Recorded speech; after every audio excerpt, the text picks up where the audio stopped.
If the definition of terrorism is targeting innocent civilians to force a political agenda, then a closer look at history reveals the troubling fact that governments have been engaging in terrorism. One of the reasons that states have never been able to agree in the context of United Nations negotiations on the definition of terrorism is it's never been possible to find a form of words which excludes the possibility that states could in some way participate in terrorist act. In short, of course states can be engaged in terrorism. If a state places an explosive or uses military force in a random way, harming civilians as part of a political objective, it may well meet the definition of terrorism in that 1997 convention. Terrorism has been practiced by both governments and militants. In fact, before I did my work on terrorism, I spent 15 years studying air power. I wrote a book called Bombing to Win, which looked at all the uses of air power by states from World War I through the first Gulf War. Over 40 cases, major cases of air power in all. And in many of those cases, air power was used by states to bomb civilians in the hope that bombing those civilians would produce political outcomes. In fact, that's often called terror bombing because it's a form of terrorism. As the Second World War continued to expand, the deliberate bombing of cities and civilian populations by both the Axis and the Allied powers increased significantly.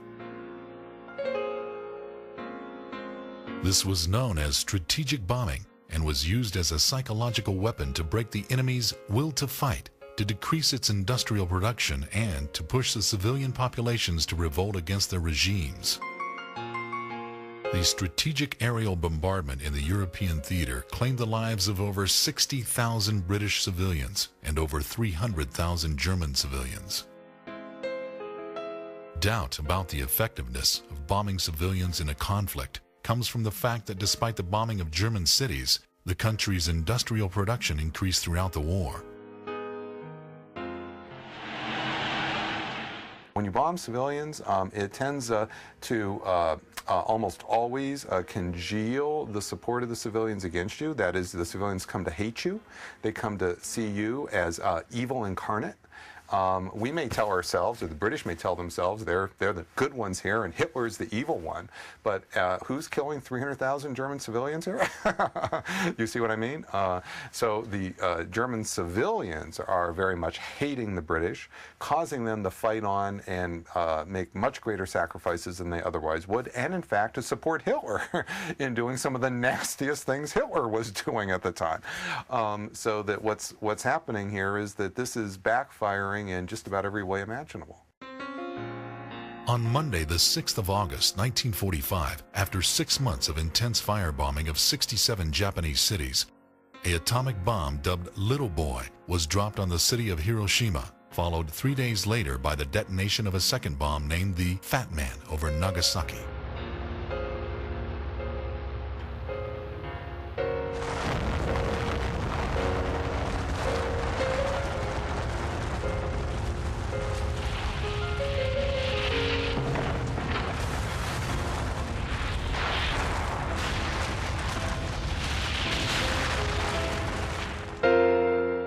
As many as 140,000 Japanese civilians were killed as a result of the initial blast.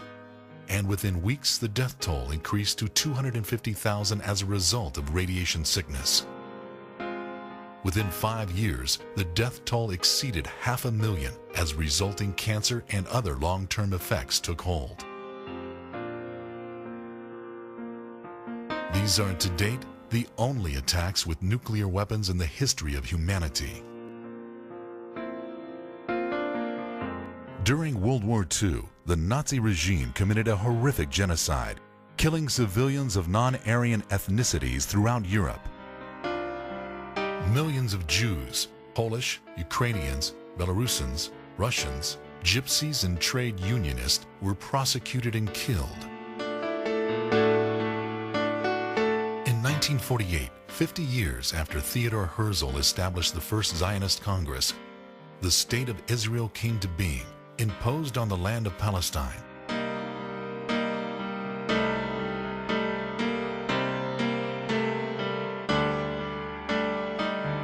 From this declaration onwards, using weapons recognized internationally as inhumane and illegal, the Israeli troops carried out systematic persecution, assassination, and mass killing of Palestine, including children.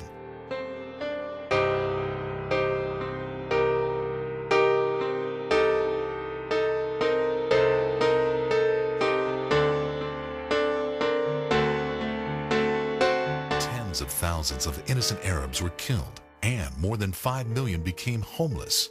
Most of them became refugees in neighboring countries. This is called state terrorism. For me, terrorism is when innocent civilians are targeted, no matter who targeted them, whether killed by so-called militants or government military forces. It is a crime and an act of terrorism. Where's the case? Where's the case where bombing civilians with conventional bombs has actually won a war? We don't have very many.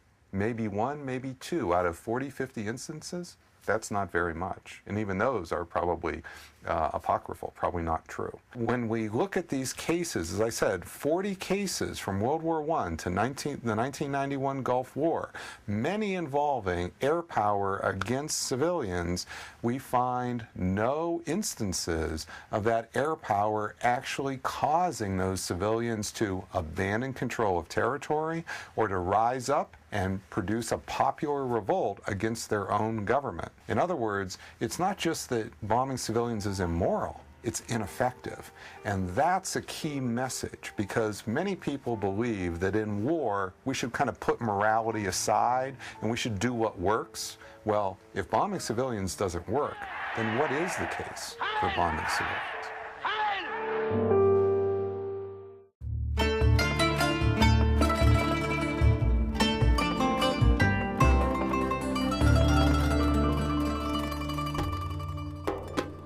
After the call to Islam became public, Prophet Muhammad and his followers endured 13 years of torture and persecution, simply because they were inviting the idol-worshipping tribes in Arabia to worship God alone. The perseverance and passive resistance displayed by the Muslims showed a great level of self-control and inner strength. It was not only the weak companions and slaves who were subject to attacks at the hands of the Meccans.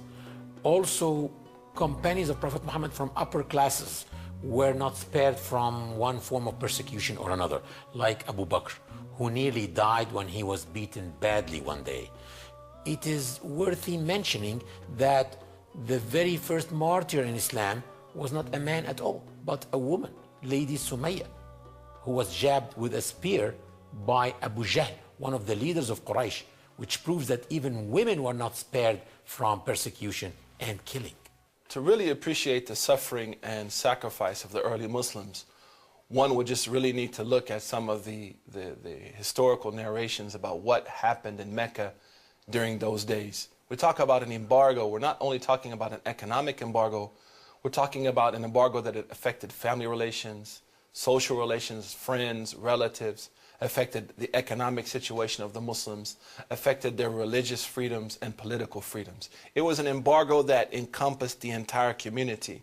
And we look back at some of the reports, we find people saying that they ate grass. Some of the Muslims, like Sa'd ibn Abi Waqqas, he actually ate grass to survive. He had no food.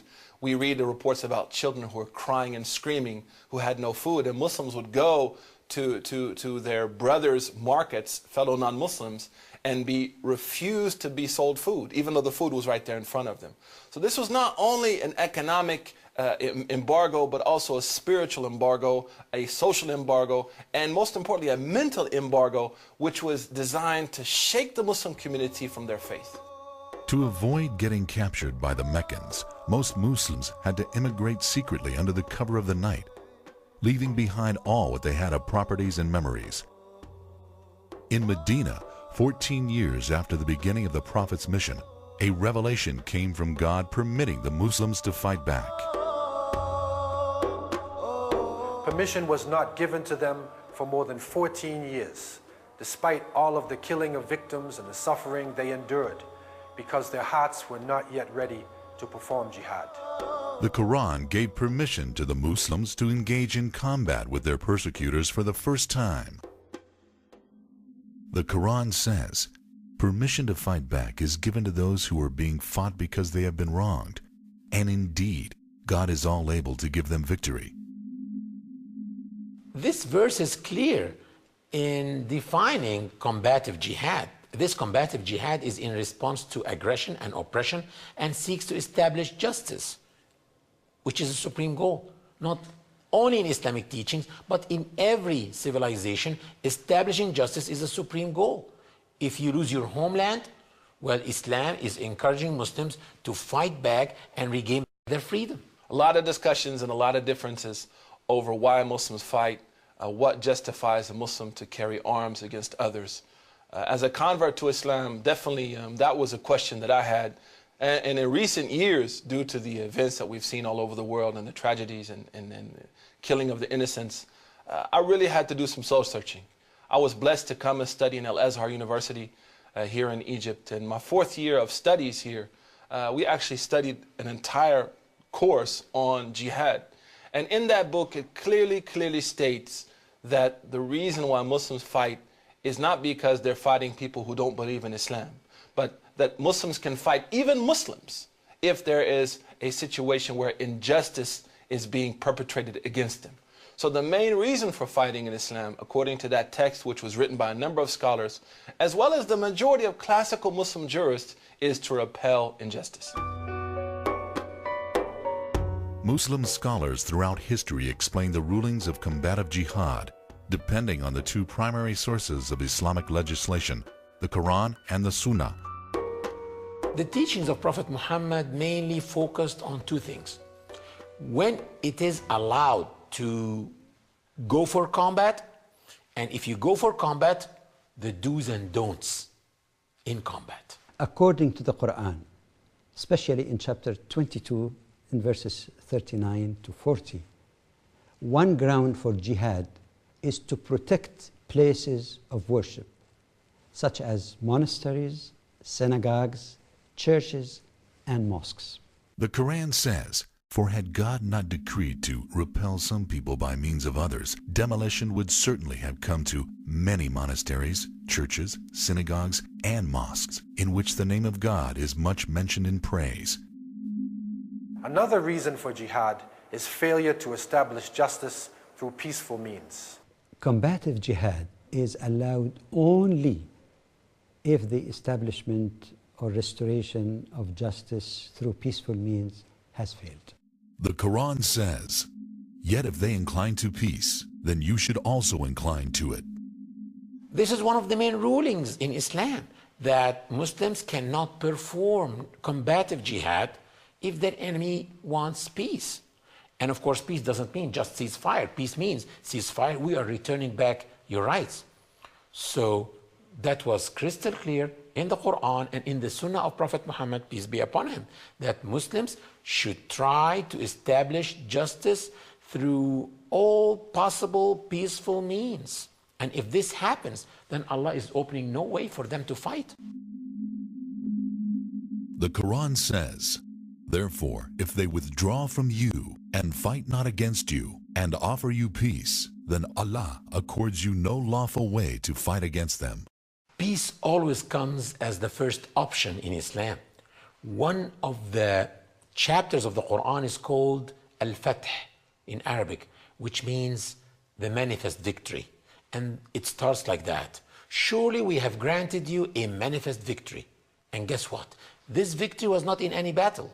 This victory was a peace treaty called Al-Hudaybiyah Peace Treaty. So what do you think about a book that calls a peace treaty a manifest victory? Is this book promoting peace or war? Amongst the Prophet's teachings was the direction not to crave conflict. He said, O people, do not look forward to meeting your enemies in battle and ask Allah to spare you from war. But if you meet them in battle, then stand firm.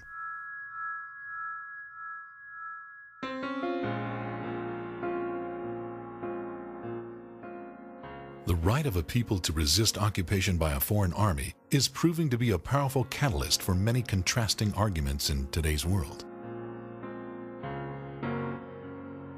One main reason for combative jihad, specifically called qital, meaning fighting, is legitimate self-defense to stop aggression.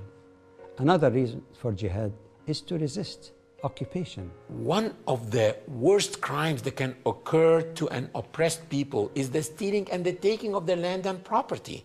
Nearly in every ideology, the right of the oppressed people to stand up for their rights and fight the occupier is recognized.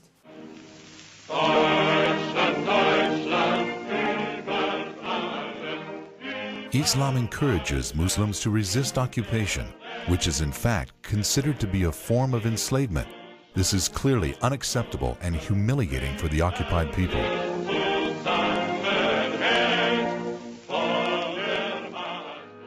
Resisting occupation is considered a duty and an essential human right in many cultures. Emiliano Zapata, a leading figure in the Mexican Revolution, said, "It is better to die on your feet than live on your knees." One of the groups of mujahideen were the founding fathers of the United States of America, who stood up against oppression, who resisted tyranny, but no one charged them with terrorism. The same can also be said about the French, who were great mujahideen in the face of Hitler and the Nazis. Among the founding fathers of the United States of America, and one of the most prominent figures in the American Revolution, is Patrick Henry. He said, "Give me liberty or give me death."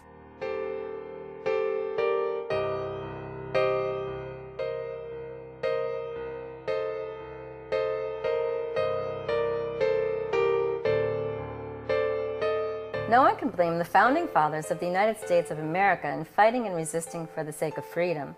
Also, no one can blame the French for resisting and fighting the Nazis. It's common sense. I think people have the right to resist occupation in a violent way under some circumstances. I think those circumstances held in the case of the American Revolution and created what became the United States. I think that the circumstances are where the foreign government, the foreign occupier, are abusing the population, and where there's a fairly broad consensus among the local population and the leaders of the local population that that is in fact occurring.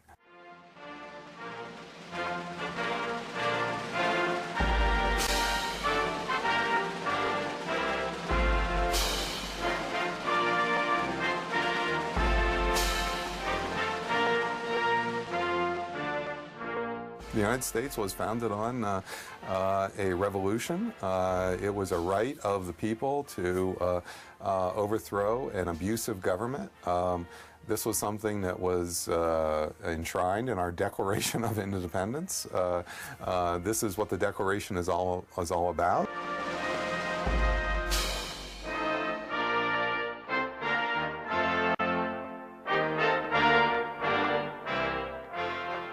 In occupied territories, it is plain there are going to be a community of individuals who are going to resist the occupation. Whether you talk about occupation during the Second World War or occupation in more recent times, there are going to be circumstances in which a great number of people are going to consider that some form of resistance is lawful and legitimate and justified. The question is, what are the limits in law on what you can do? And it comes back again to these very simple principles that I keep saying. It may well be permissible to target through force, through violence, military objectives, but what you can't ever do is expose civilian populations to the threat or to the use of force. Once you do that, even in a situation of occupation or unlawful domination, you are crossing a line, just as a state crosses a line when it ever uses violent weaponry against civilian targets. To serve their hidden agenda, some people wrongly present verses of the Quran in order to deceive those who don't have sufficient knowledge of Islam. Take, for example, Some people say, how come Muslims are having in their book, fight in the cause of Allah? They should have love in the cause of Allah like other religions. But again, the same immoral cut and paste game is played against Muslims. The verse actually says, fight in the cause of Allah, those who fight against you. But they don't continue the verse, and they take the words out of context, playing this game always against us. The Quran says, "And fight in the cause of God those who fight against you, but begin not hostilities. Indeed, God does not love those who commit aggression." A major problem within the Muslim community as well as outside of it is what I call drive-through jurists or cut-and-paste jurists. Those people, whether they're Muslims or not, who take, splice up verses, edit them, add a little TiVo, or maybe even give it a little, a cut-and-paste job here and there, and present verses and statements of the Prophet, peace be upon him, either which are not complete or out of context, using those verses and using those statements of the Prophet to justify egregious actions. Some people say, how come Muslims are having in their book, kill them wherever you find them? As if the Quran is only encouraging Muslims to kill non-Muslims. As if Muslims should walk with 2 machine guns to kill non-Muslims wherever they find them. But they are playing the same immoral cut and paste game. If you read the verse as a whole, it says, kill them wherever you find them and drive them out from where they drove you out. This verse is telling Muslims to fight their occupiers and regain back the freedom of their homeland.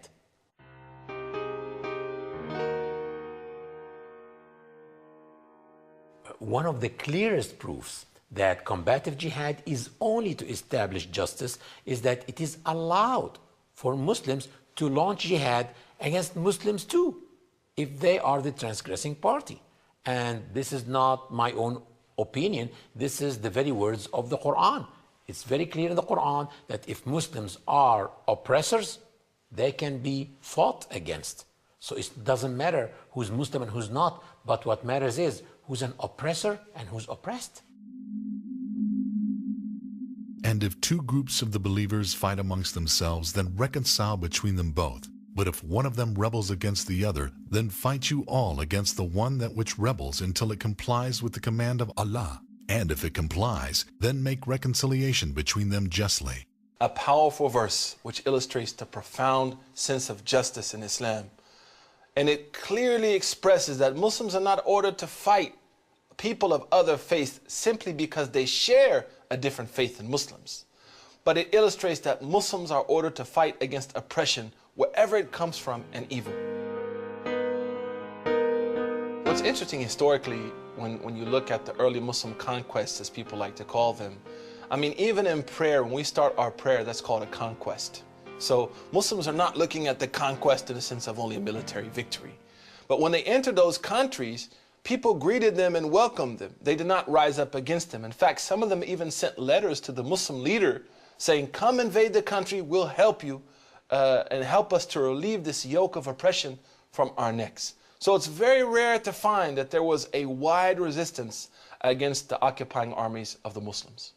During the 7th and the 8th century, when Muslims fought against the Roman Byzantines and the Persians, they were rarely faced by any civil resistance. In fact, many civilians joined the Muslim armies and fought against the Romans and the Persians themselves.